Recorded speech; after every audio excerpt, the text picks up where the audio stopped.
So this is most important part because you have so many minute parts, ಚಿಕ್ಕ ಚಿಕ್ಕ parts ಗಳಿದೆ, oesophagus ಮತ್ತೆ wind pipe. So ಇವುಗಳ ಮಧ್ಯೆ ಇರುವ ಪಾರ್ಟ್ಸ್ ಅನ್ನ ಕರೆಕ್ಟ್ ಆಗಿ ಡಿಫ್ರೆನ್ಶಿಯೇಟ್ ಮಾಡಿ ನೆನ್ಪಿಟ್ಕೋಬೇಕು, ಆಯ್ತಾ. ಸೊ ಎಕ್ಸಾಮ್ ಟೈಮ್ ಅಲ್ಲಿ ಕನ್ಫ್ಯೂಸ್ ಆಗುವಂತದ್ದು ಸಾಧ್ಯತೆ ಇದೇನೆ. So basically this is your mouth and you will inhale the air. So ಎರಡನ್ನೂ ಕೂಡ ನಾವೇನ್ ಮಾಡ್ತೀವಿ, ಸೊ ಒಳಗಡೆಗೆ ತಗೋತೀವಿ. So after the entry of the food materials it will be directly enter into a small part. So this is called as pharynx. You ಕಾಣಿಸ್ತಾ ಇದೆಯಾ? Pharynx, this part. ಬಾಯಿ ಆಗಿದೆ, ಬಾಯಿಯಿಂದ ಒಳಗಡೆ ಇಲ್ಲಿ ಕರೆಕ್ಟ್ ಆಗಿ ಹೋಗುತ್ತಲ್ವಾ, this part is called as pharynx. The speciality of the pharynx is the common passage for both food as well as air. ಮೂಗಲ್ಲಿ ಹೋಗುವಂತ ಗಾಳಿ ಇರ್ಬೋದು ಅಥವಾ ನಾವು ತಿನ್ನುವಂತ ಆಹಾರ ಇರ್ಬೋದು, ಅದು ಕಾಮನ್ ಆಗಿ ಪಾಸ್ ಆಗೋದಕ್ಕೆ. ಇಲ್ಲಿ ಕಾಣಿಸ್ತಾ ಇದೆಯಾ?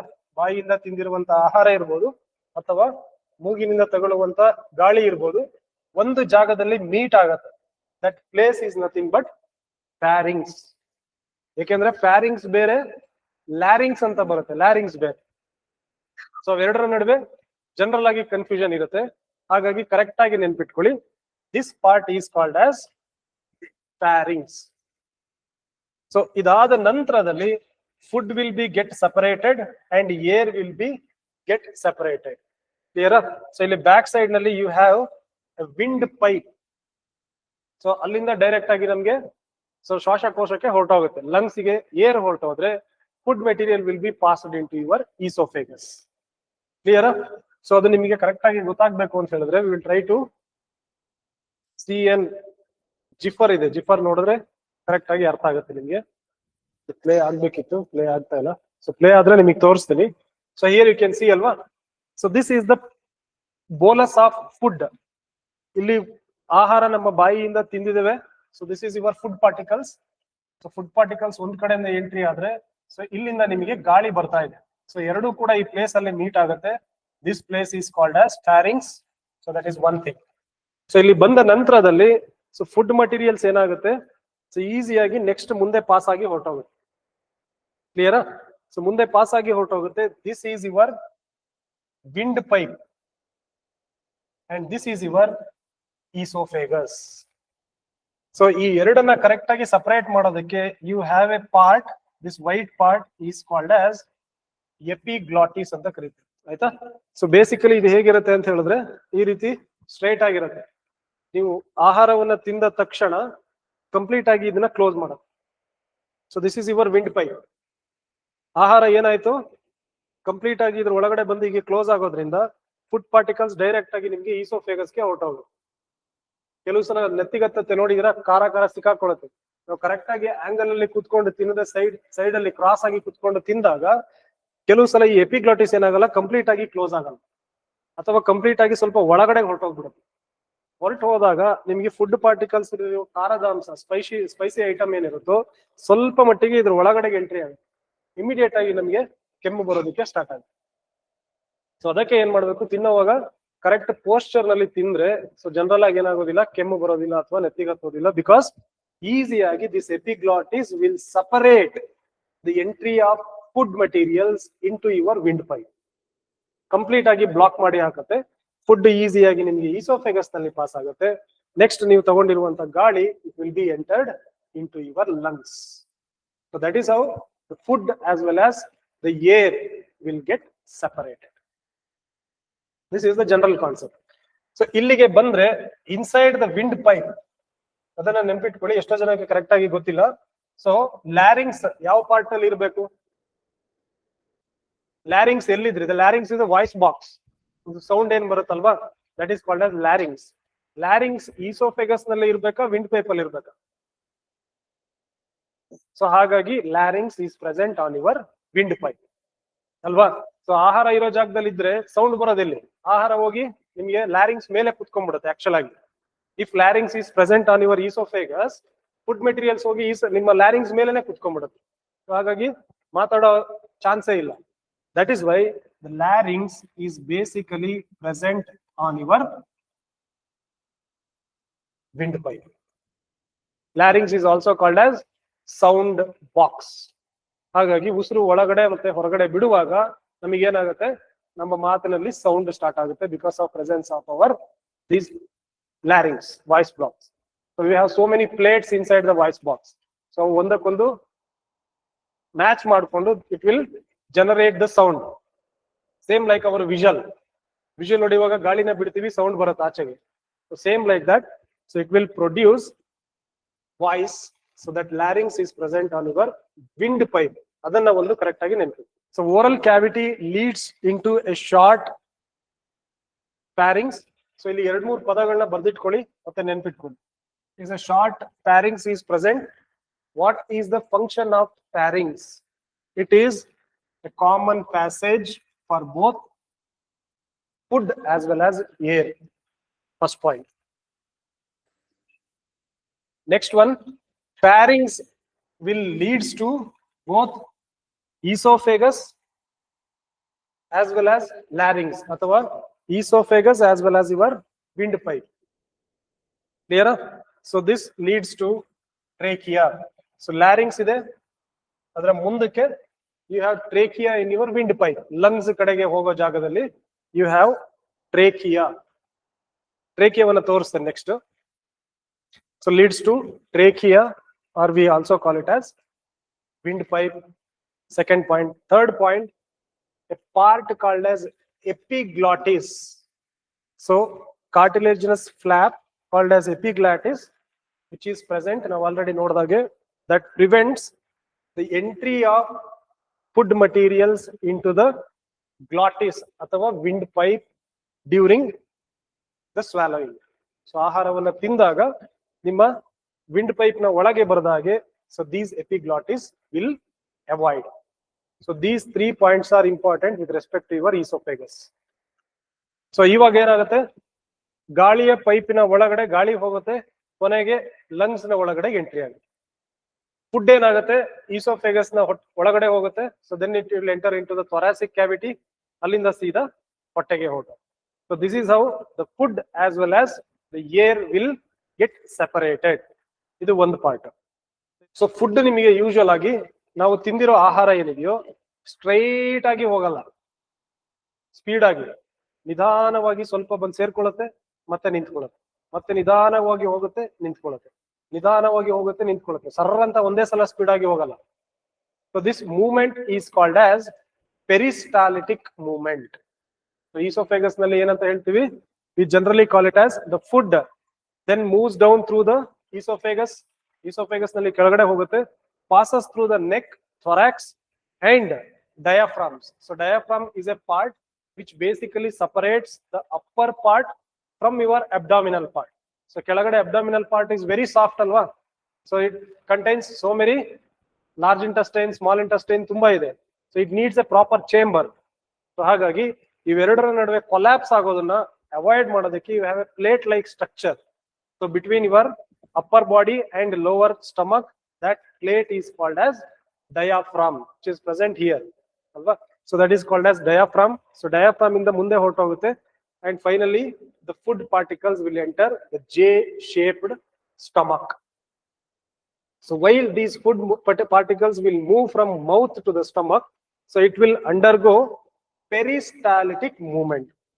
Peristaltic movement means, so it will be something like this. You see here, so this is your peristaltic movement. So ಒಂದೇ ಸಲ ಸೀದಾ ಹೋಗೋದಿಲ್ಲ ಒಳಗಡೆಗೆ ಫುಡ್ ಮೆಟೀರಿಯಲ್. ಲಾಸ್ಟ್ ವರ್ಗು ಕಾಣಿಸುತ್ತಾ? ಫುಡ್ ಪಾರ್ಟಿಕಲ್ಸ್ ನಮಗೆ ಮೂವ್ ಆಗೋದು ಈ ರೀತಿ. ಸೊ ನಮಗೆ ಜನರಲ್ ಆಗಿ ಅನ್ಸೋದು ಏನ್ ಅನ್ಸುತ್ತೆ, ನಿಧಾನವಾಗಿ ಮೇಲಿಂದ ಕೆಳಗಡೆ ಹೊರಟೋಗ್ಬಿಡುತ್ತೆ ಅನ್ಕೋತೀವಿ. ಬಟ್ ಒಂದ್ಸಲ ಏನಾಗುತ್ತೆ, ಚಿಕ್ಕದಾಗಿ ಫುಡ್ ಕ್ವಾಂಟಿಟಿ ಬಂದು ಒಂದ್ ಕಡೆ ನಿಂತ್ಕೊಳ್ಳುತ್ತೆ, ಅದ್ರ ಮೇಲ್ಗಡೆ ದಪ್ಪ ಫುಡ್ ಬಂದು ನಿಂತ್ಕೊಳ್ಳುತ್ತೆ. ಮತ್ತ ಆಮೇಲೆ ಚಿಕ್ಕ ಫುಡ್ ಕೆಳಗಡೆ ಹೋಗುತ್ತೆ, ಅದರ ಮೇಲೆ ನಿಧಾನವಾಗಿ ದಪ್ಪ ಫುಡ್ ಬಂದು ನಿಂತ್ಕೊಳ್ಳುತ್ತೆ. ಮತ್ತೆ ನಿಧಾನವಾಗಿ ಸ್ವಲ್ಪ ಹೋಗುತ್ತೆ, ಅದರ ಮೇಲೆ ಜಾಸ್ತಿ ಬರುತ್ತೆ. ಆ ರೀತಿ ನಿಧಾನವಾಗಿ ಹೋಗುತ್ತೆ ಈ ರೀತಿ. So this movement is called as peristaltic movement. ಸೀದಾ ಮೇಲಿಂದ ಕೆಳಗೆ ಒಂದೇ ಸಲ ಹೊರಟು ಹೋಗಲ್ಲ ಫುಡ್. ಇದು ಈಸಿಯಾಗಿ ಅರ್ಥ ಆಗತ್ತಾ ಇವಾಗ? So that is why we call it as, otherwise it would have been called as movement of food ಅಂತ ಡೈರೆಕ್ಟ್ ಆಗಿ ಕರೆದು ಬಿಡೋದು. ಸೊ ಈ ರೀತಿ ಮೂವ್ ಆಗೋದ್ರಿಂದ they have given a name called as peristaltic movement. Hope you can understand. So next heading is your stomach. So next part of our digestive system is stomach. So ಹೊಟ್ಟೆಯ ಒಳಗಡೆ ಏನ್ ನಡೆಯುತ್ತೆ, intestine ನ ಒಳಗಡೆ ಏನ್ ನಡೆಯುತ್ತೆ, both are different. Clear? So ಹೊಟ್ಟೆ ಒಳಗಡೆ ಏನಾಗುತ್ತೆ ಫಂಕ್ಷನ್ ಮತ್ತು ಇಂಟೆಸ್ಟೈನ್ ನ ಒಳಗಡೆ ಏನಾಗುತ್ತೆ, both are different with respect to the functions. So first will understand the part of your stomach. ಮೊದಲನೇದಾಗಿ we have 3 parts. One is fundus, FUNDUS, fundus. So ಹೊಟ್ಟೆಯ ಒಳಗಡೆ ಇರುವಂತ ಈ ಪಾರ್ಟ್ ಏನಿದೆಯೋ, so this is called as fundus. Next one, this part is called as cardiac end. ಅಂದ್ರೆ ಈ ಹೊಟ್ಟೆಯ ಭಾಗದ ಬ್ಯಾಕ್ ಸೈಡ್ ನಲ್ಲಿ ಯು ಹ್ಯಾವ್ ಹಾರ್ಟ್ ಕರೆಕ್ಟ್ ಆಗಿ ಈ ಪೊಸಿಷನ್ ಅಲ್ಲಿ ಬರುತ್ತೆ. ಹಾಗಾಗಿ this part is called as cardiac end ಅಥವಾ ಬಾಡಿ ಅಂತ ಕರಿತೀವಿ. Body part of your stomach, second part. Third part is your pyloric region. So this pyloric region will leads to your small intestine. So these are the 3 major parts of your stomach. Clear? So this part, this pink color in kanasta ide alva, this part is called as stomach. Just besides the stomach you have spleen. So idanella discuss maadu. Spleen ಬಗ್ಗೆ ಆಮೇಲೆ discuss ಮಾಡ್ತೀವಿ. Liver, gallbladder and pancreas, everything we are going to discuss in detail. So just notice the position of your stomach. Here you can understand the parts of your stomach. Fundus, body ಅಥವಾ cardiac end and pyloric region. So ಇವುಗಳ ಮಧ್ಯದಲ್ಲಿ we call it as sphincter. ಈ sphincter ನ ಕೆಲಸ ಏನು ಅಂತ ಹೇಳಿದ್ರೆ, so it will maintain unidirectional flow of food. ಒಂದು ಡೈರೆಕ್ಷನ್ ಅಲ್ಲಿ ಫುಡ್ ಈಸೋಫೇಗಸ್ ಇಂದ ಕರೆಕ್ಟ್ ಆಗಿ ಒಳಗಡೆಗೆ ಬರೋದಕ್ಕೆ ಬಿಡುತ್ತಾ ಹೊರಟು, ಸೊ ಇಲ್ಲಿಂದ ಮತ್ತೆ ವಾಪಸ್ ಯಾವುದೇ ಕಾರಣಕ್ಕೂ ಮೇಲೆ ಹೋಗದಲ್ಲೇ ಇರೋ ರೀತಿ ಅವಾಯ್ಡ್ ಮಾಡೋದಕ್ಕೆ it will try. So natural ಆಗಿ ಈ ರೀತಿ ಆಗುತ್ತೆ. ಸೊ ಕೆಲವು ಸಲ ಆಪೋಸಿಟ್ ಆಗಿ ಏನಾಗುತ್ತೆ, ವಾಮಿಟ್ ಆಗೋದು ಅದೆಲ್ಲ ಇದ್ದೇ ಇರುತ್ತೆ. So those are abnormal cases. Normal ಆಗಿ ಸೊ ಪ್ರೆಸೆನ್ಸ್ ಆಫ್, ಎಕ್ಸಾಮ್ ನಲ್ಲಿ ಕೇಳಿದ್ದಾರೆ ಇದನ್ನ. So which is the part which is responsible for the unidirectional flow of your food. ಒಂದೇ ಡೈರೆಕ್ಷನ್ ಅಲ್ಲಿ ಹೋಗ್ಬೇಕು, ವಾಪಸ್ ಹೋಗ್ಬಾರ್ದು ಅಂತ ಹೇಳಿದ್ರೆ because of presence of this sphincters. They are muscles actually.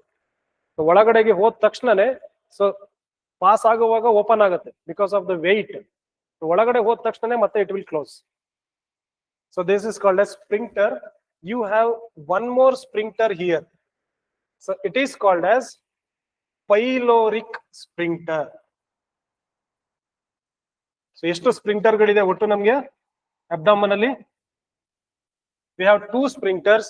One is normal sphincter ಅಥವಾ esophageal sphincter. Second one is your pyloric sphincter. ಇದು ಅಷ್ಟೇನೆ. ಸೊ ಕಂಪ್ಲೀಟ್ ಆಗಿ ಇದು ಹೊಟ್ಟೆಯ ಒಳಗಡೆ ಸೊ ಸೆಕ್ರೀಟ್ ಆಗುವಂತ ಸಲೈವಾ, ಜ್ಯೂಸಸ್ ಏನಿದೆಯೋ ಅದೆಲ್ಲ ಸೆಕ್ರೀಟ್ ಆದ್ಮೇಲೆ ನಿಮ್ಮ ಸಾಲಿಡ್ ಮೆಟೀರಿಯಲ್ ಏನಿದೆಯೋ, ನಿಮ್ಮ ಕೈಮಾ ಉಂಡೆ ಇರುತ್ತಲ್ಲ, ಕೈಮಾ ಆ ರೀತಿ ಕನ್ವರ್ಟ್ ಆಗುತ್ತೆ. ಸೊ ಈ ಸ್ಟಮಕ್ ನ ಒಳಗಡೆ ಕನ್ವರ್ಟ್ ಆಗುವಂತ ಆ ಪಾರ್ಟ್ ಏನಿದೆಯೋ that is also called as chyme ಅಂತ ಕರೀತೀವಿ.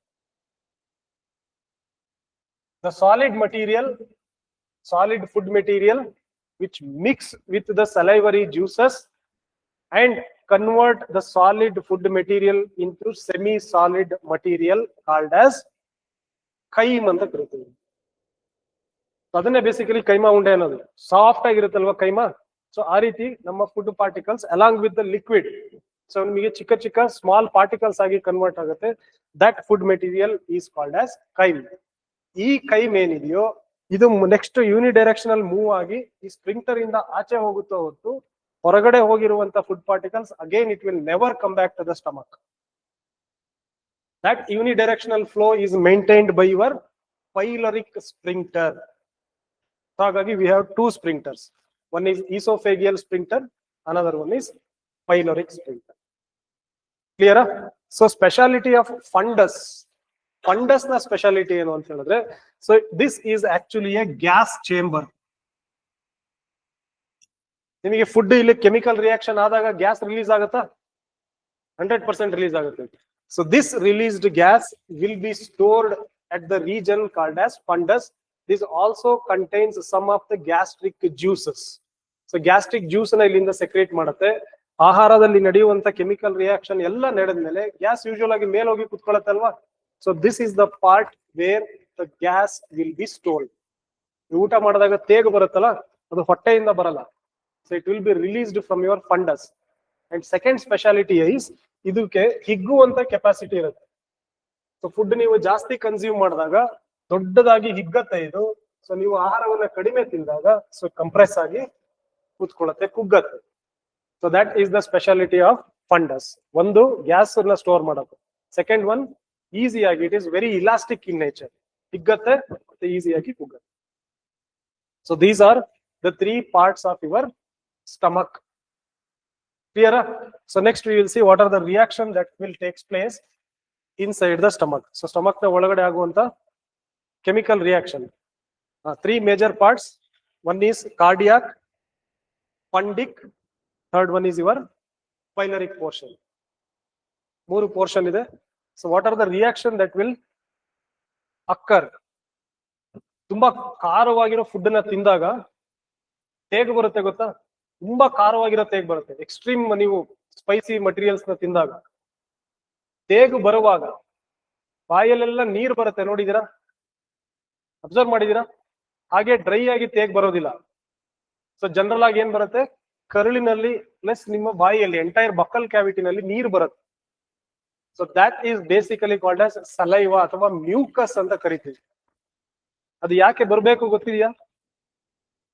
ಗ್ಯಾಸ್ ಏನ್ ರಿಲೀಸ್ ಆಗತ್ತಲ್ವಾ, that is extremely acidic in nature. Especially ನಮಗೆ ಹೊಟ್ಟೆಲಿ HCl ರಿಲೀಸ್ ಆಗುತ್ತೆ. HCl is extremely acidic in nature. ಅದೇನಾದ್ರೂ ಆ ತೇಗು ಆ ಮ್ಯೂಕಸ್ ಸೆಕ್ರೀಟ್ ಆಗ್ಲಿಲ್ಲ ಅಂತ ಹೇಳಿದ್ರೆ ಈಸೋಫೇಗಸ್ ಬರ್ನ್ ಆಗಿ ಹೋಗುತ್ತೆ, ಹೋಲ್ ಆಗುತ್ತೆ, ಅಷ್ಟು ಸ್ಟ್ರಾಂಗ್ ಆಗಿರುತ್ತೆ. ಅದನ್ನ ತಡೆಗಟ್ಟೋದಕ್ಕೆ our body will automatically release mucus around the oesophagus. So complete ನ ಹೊರಗಡೆ ಏನ್ ಮಾಡುತ್ತೆ, ಒಂದು ಲೇಯರ್ ತರ ಬಿಡುಗಡೆ ಮಾಡುತ್ತೆ.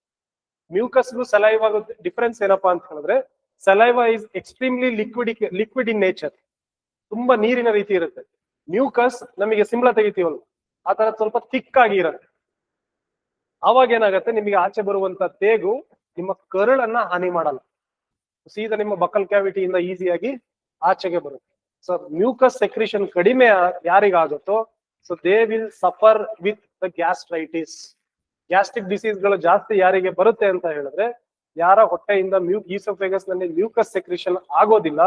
ಸೊ ಅವರ ಈಸೋಫೇಗಸ್ ನಲ್ಲಿ ಗ್ಯಾಸ್ ರಿಲೀಸ್ ಆಗಿ ಆಗಿ ಆಗಿ ಏನಾಗುತ್ತೆ, ತೂತ್ ಬೀಳೋದಕ್ಕೆ ಸ್ಟಾರ್ಟ್ ಆಗುತ್ತೆ. That we call it as ulcer. Clear? So proper ಆಗಿ ಮ್ಯೂಕಸ್ ಸೆಕ್ರೇಟ್ ಆಗೋದ್ರಿಂದನೇ 60-70 ವರ್ಷದವರೆಗೂ ನಮ್ಮ ಈಸೋಫೇಗಸ್ ಕ್ಲಿಯರ್ ಆಗಿ ವರ್ಕ್ ಮಾಡುತ್ತೆ. Otherwise it leads to gastritis. So first one is, ಹೇಳಿದಿರಲ್ವಾ, stomach will secrete mucus. So ಈ ಮ್ಯೂಕಸ್ ಏನ್ ಮಾಡುತ್ತೆ, it will form like a layer. So ಹೊಟ್ಟೆಯ ಮೇಲ್ಭಾಗದಲ್ಲಿ ಸಂಪೂರ್ಣ ಈ ಭಾಗ ಏನಿದೆಯೋ ಇಷ್ಟು ಭಾಗದಲ್ಲಿ it will cover. So cover ಆದ ನಂತರದಲ್ಲಿ ಇದರ ಮೇಲೆ ರಿಲೀಸ್ ಆಗುವಂತ HCl ಏನಿದೆ, ಹೈಡ್ರೋಕ್ಲೋರಿಕ್ ಆಸಿಡ್, ಅದು ಮತ್ತು ಆಹಾರ ಎರಡು ಕೂಡ ಏನಾಗುತ್ತೆ, ಸೇರ್ಕೊಂಡು ಪಚನ ಕ್ರಿಯೆ ಸ್ಟಾರ್ಟ್ ಆಗುತ್ತೆ. ಸೊ ಅಷ್ಟು ಅಸಿಡಿಕ್ ಇದ್ರೂ ಕೂಡ ನಿಮ್ಮ ಹೊಟ್ಟೆಯ ಲೇಯರ್ ಯಾಕೆ ಹಾಳಾಗೋದಿಲ್ಲ ಅಂತ ಹೇಳಿದ್ರೆ, because of presence of mucus. Clear? So that is first part. First part is your mucus, so which is basically useful to protect the inner lining of the stomach. Not only the lining, it is the inner lining of your stomach. So this is first important point, first reaction inside the stomach. Second one is the release of acid, especially the hydrochloric acid. Acid means HCl is released. ಈ HCl ಎರಡು ಕೆಲಸ ಇದೆ. ಒಂದು, it will be helpful for digestion of the food. ತುಂಬಾ hardest food ಇದ್ರೂ ಕೂಡ ಈಸಿಯಾಗಿ digest ಮಾಡೋ ಕೆಪಾಸಿಟಿ ಇರೋದು it is for HCl. First point. Second point, it is very useful to kill the bacteria. ನೀವು ತಿಂದಿರೋದ್ರಲ್ಲಿ ಏನಾದ್ರೂ ಇಲ್ಲಿ ಸತ್ತು ಹೋಗದೆ ಪುನಃ ಏನಾದ್ರೂ ಹೊಟ್ಟೆ ಒಳಗಡೆಗೆ ಬ್ಯಾಕ್ಟೀರಿಯಾಗಳು ಎಂಟ್ರಿ ಆಗಿದ್ರೆ ಕಂಪ್ಲೀಟ್ ಆಗಿ ಮರ್ಡರ್ ಮಾಡಾಕೋ ಕೆಲಸ ಮಾಡೋದು it is nothing but HCl. HCl ಹೋಗುವಷ್ಟೊತ್ತಿಗೆ ಐ ಮೀನ್ HCl ಸೆಕ್ರೇಟ್ ಆದ್ಮೇಲೆ ಯಾವುದೇ ಬ್ಯಾಕ್ಟೀರಿಯಾಗಳು ಕೂಡ ಉಳಿದಿರಲ್ಲ. ಸೊ ಅಷ್ಟು ಸ್ಟ್ರಾಂಗ್ ಆಗಿದೆ. That is the function of acid that kills the bacteria which is present in your food, as well as it will be also helpful for the digestion of food. Food digestion agodukku kuda help ಮಾಡುತ್ತೆ. So these are the two functions of acid. ಎರಡು ಕೆಲಸ ಆಯ್ತು ಹೊಟ್ಟೆನಲ್ಲಿ. Last one is your digestive juices. So digestive juices such as pepsin, mucus, you have renin. These are basically the digestive juices which will also helpful for the digestion of your food. ಆಗಿದೆಯಾ? So ಒಂದು ಹೊಟ್ಟೆಯ layer ನ protect ಮಾಡುತ್ತೆ, ಇನ್ನೊಂದು digestion ಮಾಡುತ್ತೆ, ಬ್ಯಾಕ್ಟೀರಿಯಾವನ್ನು ಸಾಯಿಸುತ್ತೆ, acid. ಕೊನೆಗೆ you have proper enzymes that can directly act on your food materials. So ಇದಿಷ್ಟು ರಿಯಾಕ್ಷನ್ ನಿಮಗೆ ಹೊಟ್ಟೆನಲ್ಲಿ ಆದ್ರೆ ಸೊ ನಿಮ್ಮ solid food material will be converted into semi solid water soluble material. Clear? So next ಮುಂದೆ pass ಆಗಿ ಹೋಯ್ತು ಅಂತ ಹೇಳಿದ್ರೆ, ಸೊ ಇಲ್ಲಿ ಡೈಜೆಷನ್ ಆಗಿರುವಂತ ಫುಡ್ ಸ್ಮಾಲ್ ಇಂಟೆಸ್ಟೈನ್ ಗೆ ಹೋದ್ರೆ, so there it is very easy for small intestine to absorb the nutrients which are present inside the stomach. Food materials digestion ಆಗಿರುವಂತ ಫುಡ್ ಮೆಟೀರಿಯಲ್ಸ್ ಅಲ್ಲಿ ಇರುವ ನ್ಯೂಟ್ರಿಯೆಂಟ್ಸ್ ಅನ್ನ ಈಸಿಯಾಗಿ small intestine absorb. So this is all about your stomach. ಈ ಮೂರು points ನ ತಗೊಳ್ಳಿ. One is mucus, second one is acid, especially hydrochloric acid will be secreted. Digestive juices such as pepsin, mucus, as well as renin. So these are the digestive enzymes that will be secreted inside the stomach. So ಇವಾಗ ಹೊಟ್ಟೆಯ ಒಳಗಡೆ digestion complete ಆಗುತ್ತೆ. Clear?